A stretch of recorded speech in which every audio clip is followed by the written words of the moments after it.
The title of this video is The Doctor Will See You Now, and it's called that for a very good reason. Because sometimes a lack of energy can be a symptom of something more serious. And if you've followed the steps that we've covered in this video series so far, and you're still feeling tired or listless on a continual or a regular basis, then you should see your doctor ASAP. Now, here are a few common medical conditions that cause tiredness or fatigue, and your doctor will be able to diagnose these and be able to help you find a solution. Okay, now probably the most common cause of tiredness and fatigue that is separate from what we've already discussed is a side effect or reaction to medication. So your doctor will be able to see if there's an alternative to whatever it is that you're taking. And this applies both to prescription and over-the-counter medication. Another common cause of tiredness and fatigue is anemia. And as I said, this is very common and it's very easy to check with a simple blood test. You might be suffering from some type of nutrient deficiency. Your body may be lacking in minerals such as potassium, or it may not be absorbing vitamins correctly, and a vitamin B12 deficiency is a very common cause of tiredness and fatigue. And again, a simple blood test can diagnose these problems too. You may have thyroid problems. Both underactive and overactive thyroid problems can lead to fatigue.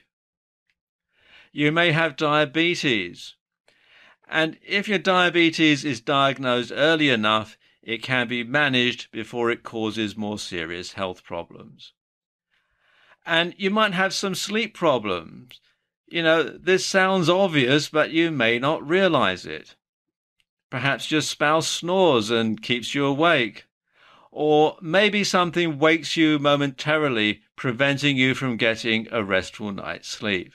Again, talking to your doctor can help. He or she may be able to prescribe something that helps you sleep, or maybe to recommend something that stops your spouse from snoring and keeping you awake, that sort of thing.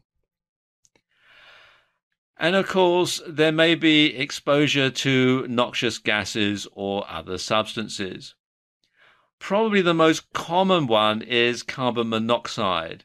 And again, a blood test can check for that. And if it is carbon monoxide, then you may want to get the exhaust system on your car looked at, or your home heating might also need some attention if you're breathing in this carbon monoxide, because that can make you very tired and listless.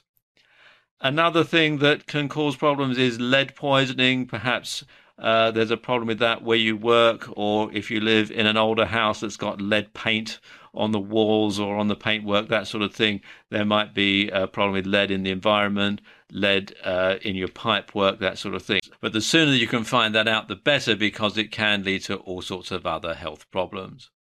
Or there may be other substances connected with your work or with the environment that you live in. So you do need to look into that without delay.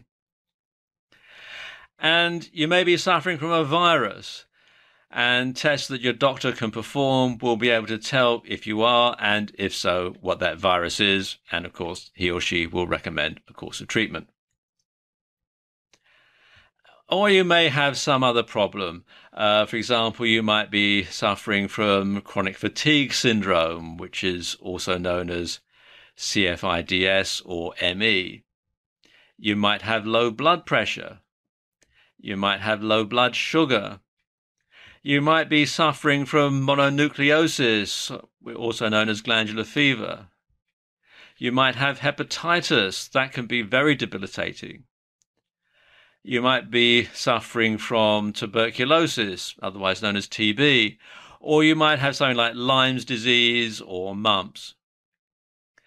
Or it could be something more serious. Either way, your doctor is the person that you should talk to, and you should do so without delay. Okay, in the final video of this series, I'll go over what we've learned so far and we'll wrap it all up.